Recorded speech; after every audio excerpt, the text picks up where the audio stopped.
Praise the Lord. इस वक्त मैं ज़बूर 91 की पहली, दूसरी, 8वीं और 9वीं आयत में से सिर्फ चंद मिनट आपसे बात करूंगा। ये मूसा नबी ने लिखा। कब लिखा? जब उसने बियाबान में खैमा इज्तिमा की तामीर मुकम्मल कर ली, तो उसके बाद उसने ये ज़बूर लिखा। तो आइए पहली आयत की तरफ जाते हैं। यहाँ लिखा है, जो हक ताला के पर्दा में रहता है। हक ताला के लिए जो इंग्लिश वर्ड आया है वो है मोस्ट हाई गॉड, और वो जाहिरी बात है कि वो यहोवा है, वो खुदावंद है, हमारा खुदावंद है जो जिंदा है। उसकी बात हो रही है, जो उसके पर्दे में रहता है।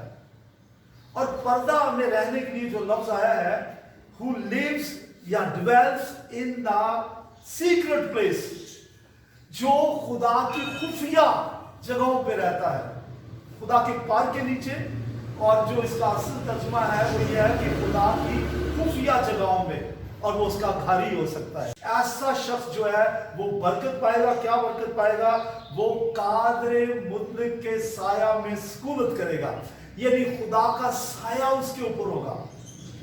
हम कई दफा कहते हैं जी फलां शख्स के ऊपर उनके माँ बाप का साया है, और ये बड़ी बात होती है। लेकिन यहाँ माँ बाप से बढ़ के बादशाहों के बादशाह के साया की बात हो रही है। जो हक ताला के मस्कन में रहता है, जो उसके पर्दे में रहता है, वो कादरे मुतलक के साया में सुकूनत करेगा, यानी उसके ऊपर खुदा बाप का हाथ होगा। दूसरी आयत में लिखा है, मूसा नबी कहते हैं, मूसा कहता है कि वही मेरी पनाह है, वो मेरी पनाह है, वो मेरे छिपने की जगह है, वो मेरी रिफ्यूज है। आप जानते हैं कि लोग जाके पनाह लेते हैं, वो रिफ्यूज लेते हैं।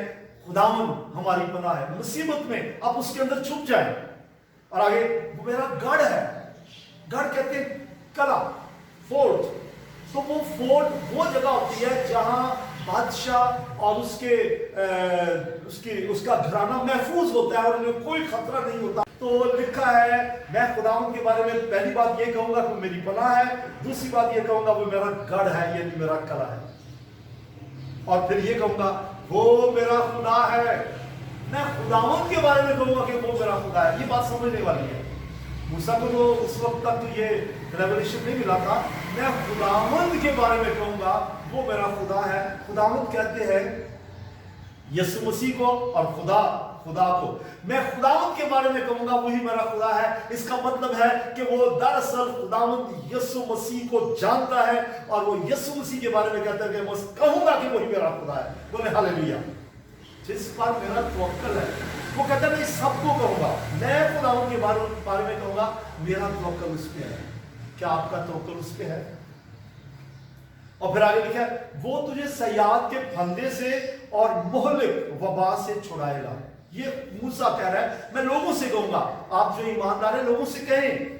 तो लिखा है कि वो तुझे सयाद के फंदे से, शिकारी से बचाएगा। और शिकारी जो है शैतान है, जो चारों तरफ आपके फिर रहा है। वो शेर बबर की तरह धाड़ता हुआ फिरता है कि किसी ईमानदार को निकल जाए, खुदावंद बचाएगा।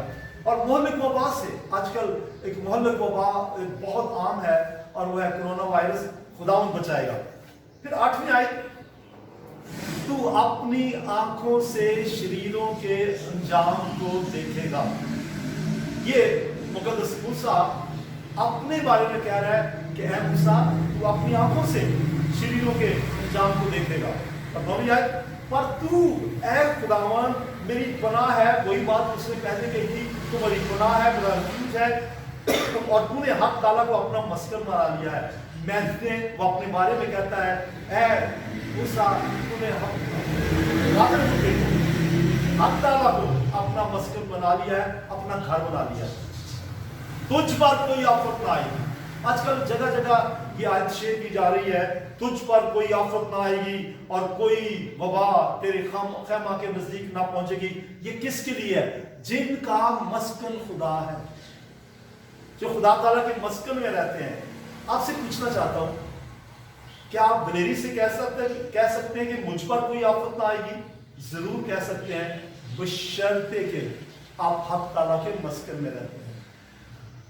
अगर आप दुआ करते हैं, कलाम पढ़ते हैं, اور اس کی حمد و ثنا کرتے ہیں. اگر چرچز بند ہیں, آپ ہر روز اپنی فیملی کے ساتھ مل کر دعا کرتے ہیں, عبادت کرتے ہیں اور اس کے مسکن میں رہتے ہیں, اس کے پر کے نیچے رہتے ہیں, تب تجھ پر کوئی آفت نہ آئے گی اور کوئی وبا تیرے خیمہ کے نزدیک بھی نہ آنے پائے گی.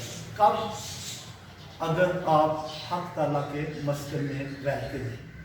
یعنی آپ ان شرطوں کو تو دیکھیں, کن شرطوں کی بنیاد پہ یہ کہا گیا ہے کہ تجھ پر کوئی آفت نہ آئے گی.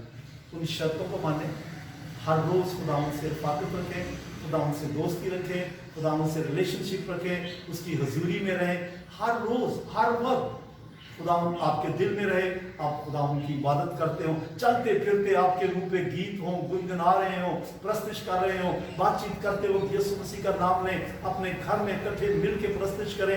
ہر وقت جب آپ خداوند کی حضوری میں رہیں گے تو تجھ پر کوئی آفت نہ آئے گی اور کوئی وبا تیرے خیمہ کے نزدیک بھی نہ آئے گی.